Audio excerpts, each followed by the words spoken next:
One, two, three. Welcome to Mom and Dad Talks, where favorite people are mom and dad, and we have Hantie. Hey, everyone. We're all back. One big happy family here. Amen. This one is like old school, but kind of new school.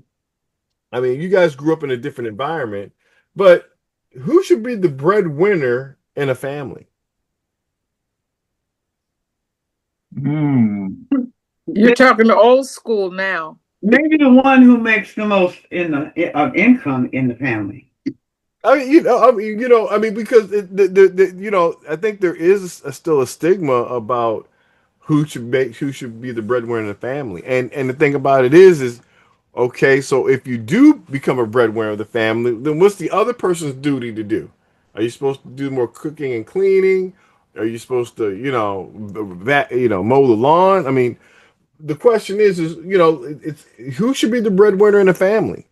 Usually, when I was growing up, my father was the one that was the breadwinner. My mother was the help meet the bills. Mm-hmm. But yeah. And so in this day and time, I think that it's like a shared responsibility.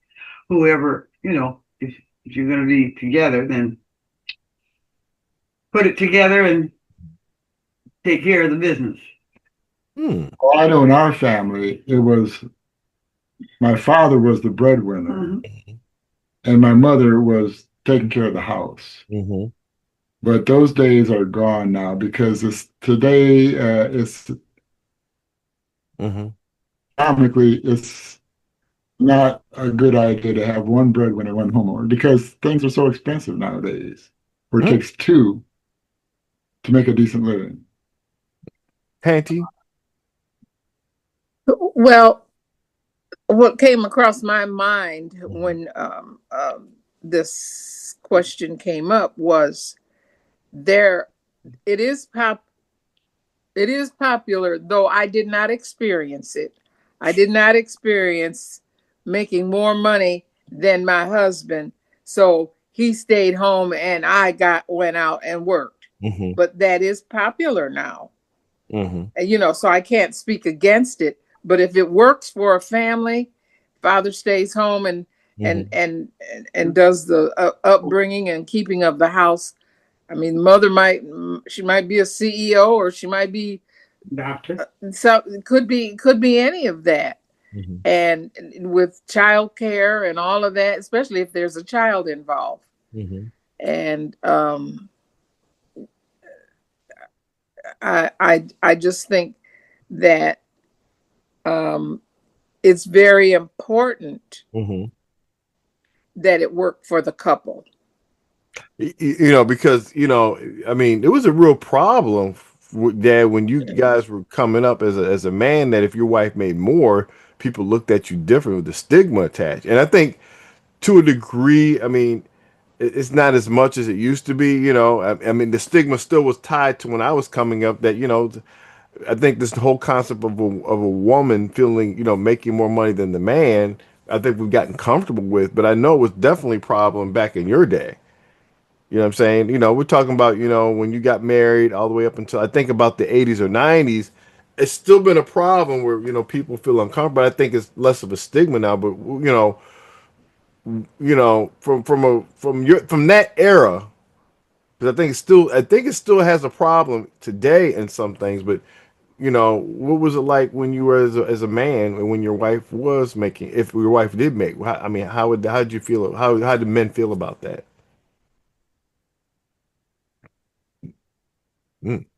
Well, I'm thinking of one couple that we knew where she was a doctor and he was a pastor. And so she made way much more money than he did as a pastor. But it worked out.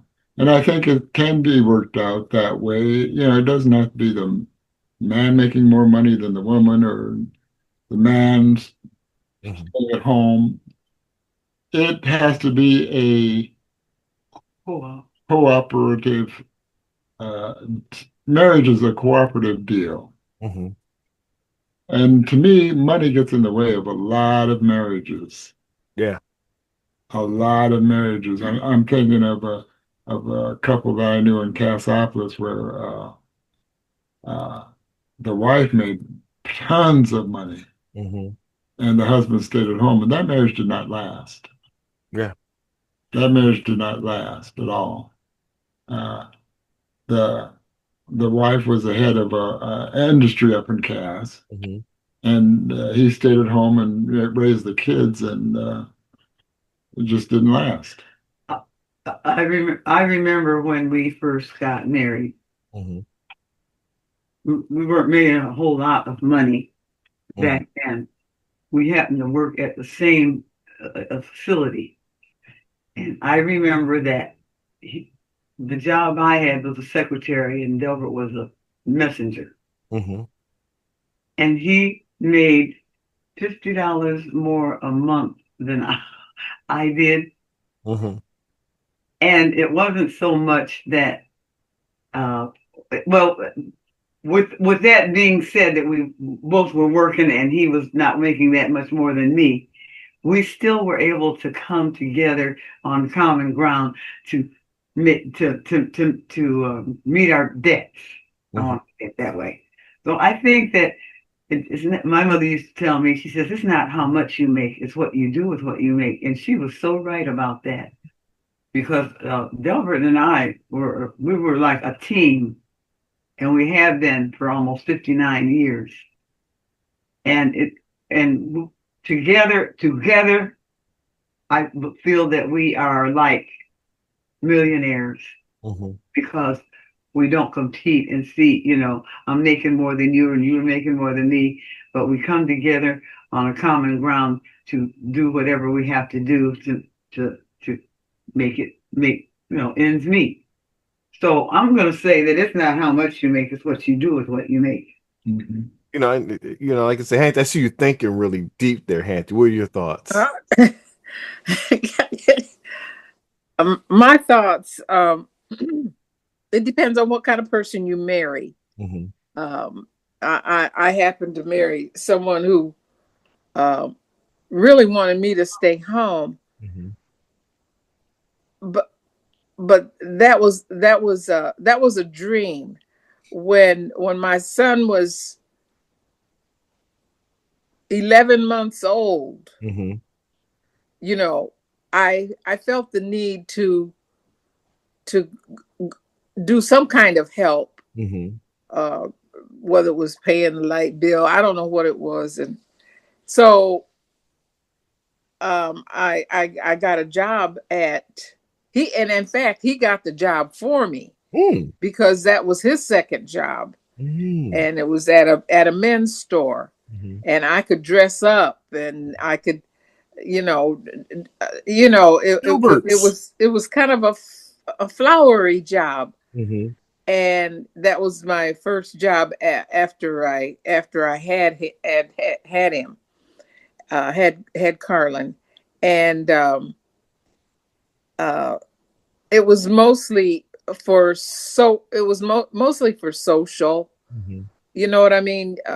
Being around people in those days, Mm-hmm. well, these days too, is a medicine Yeah. almost that most people need, not realizing that they need it, that it is a medicine, Mm-hmm. and it teaches you a whole lot more. You have a whole lot more to say when you go out. Now, I was trying to think how much I made per hour. It wasn't a whole lot. Mm-hmm. Um, so when so I went in the evening, and he kept the child, and you know by then that's the way it went. I kept that job for 11 years, Yeah. And and I learned a lot. mm-hmm. And I'm very grateful for it because that was my first job on how I ended up in customer service, Mm-hmm. how to please people, how I didn't have to go to college for it, but it did help me in my life journey. Yeah, it helped you quite a bit, even especially later on in your life there. So Right, it right. always, and I think that especially with this environment, I think it's less of a stigma, but it's still a stigma. Nonetheless, it's like it's an identity, what people do and stuff, and I like how you all say, you got a marriage is you got to make it work, folk. Mm-hmm. It's not Gotta about make it work for yourself. Yeah. the bottom is can you all work together? What I've learned is that can the family make it?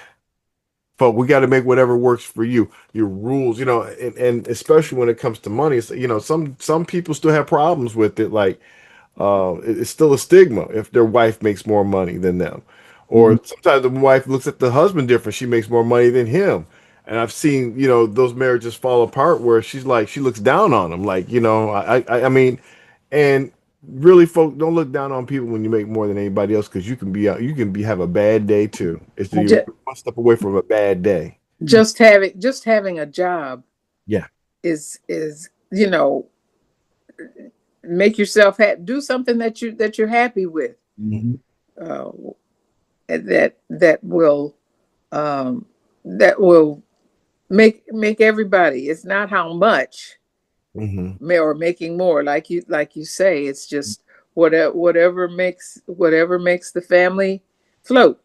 Mhm. And that's key, folks. Whatever makes the family float. It's about your family. It's not about Uh-huh. Yeah. stop comparing yourself. I think the biggest problem when you have those things is people start comparing themselves to their spouses or other Mhm. people, and it causes problems. Don't compare your family to because your family. What makes your family dynamics work is what makes your family dynamics work, and you should be proud of it because your family is working. Because if you Right. feel love, like I said, I was talking to a gentleman there where his wife got rid of him because she felt, hey, I could do better by myself. Without you, I can do Yeah. better.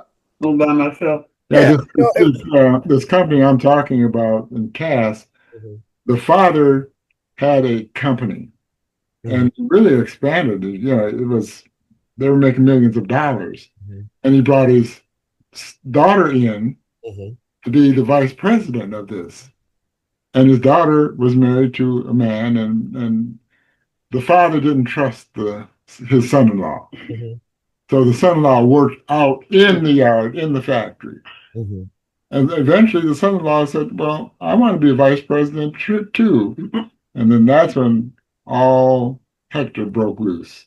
Mm, And he eventually, they divorced. yeah. It, Divorced. it causes a lot of problems there. And I uh, Competition. yeah, and that's it, Hanty. Hmm. Yeah, it, Don't it it doesn't work for everybody.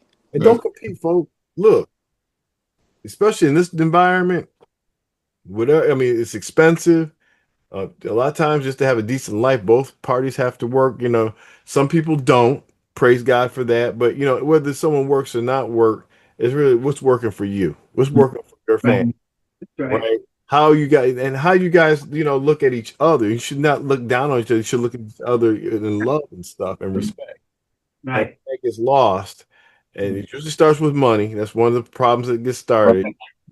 I wish I had that. I wish I had that. And you, the reason why I don't have that, that's when it gets cattywampus. But And any, the love of money oh yeah, is the root of all evil.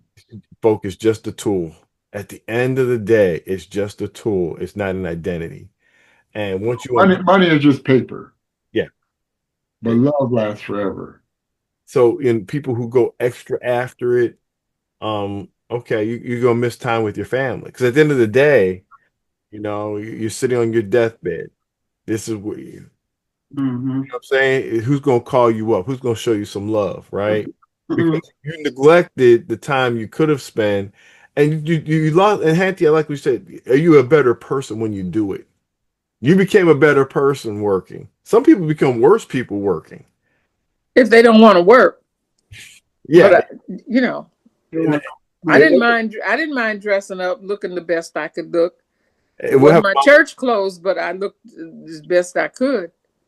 You know, we have a mom and dad talks about when your spouse don't want to work. You know, that's another thing. How you deal with that. You know, Oh yeah, so yeah. You need to address that. yeah, we need to talk about that one because I had a lot of friends, the spouse didn't work, and that marriage didn't work. Mm. Well, anyway, we'll have to talk about that. Great conversation here, and folks, like I said, main thing, especially for men, God ordained you to be the priest of the home. That's right. Mm. Okay, He Mhm. ordained you to be the priest of the home. Take the spiritual role and love. Be the example. Show that stuff. Be patient and kind. Because a lot of families ain't seeing that. They see guys out of control too. Because they say I'm the head of the household, and the head of the household don't mean you make more money or anything. It means that you lead the example of how that household is run and you maintain that. Very good. So Very good. It's a matter of respect for mhm, for your spouse. yeah, If you love your spouse, you respect them. yeah. Well, that's well said. Folk, I until respect my spouse. Till next time. Yeah, yeah. So my aunt's single, so you got to run through the family, okay, before you just come talk to her. All right. Anyway, love you. Till next time. We'll see your mom and dad talk. Hey, Todd. Yeah.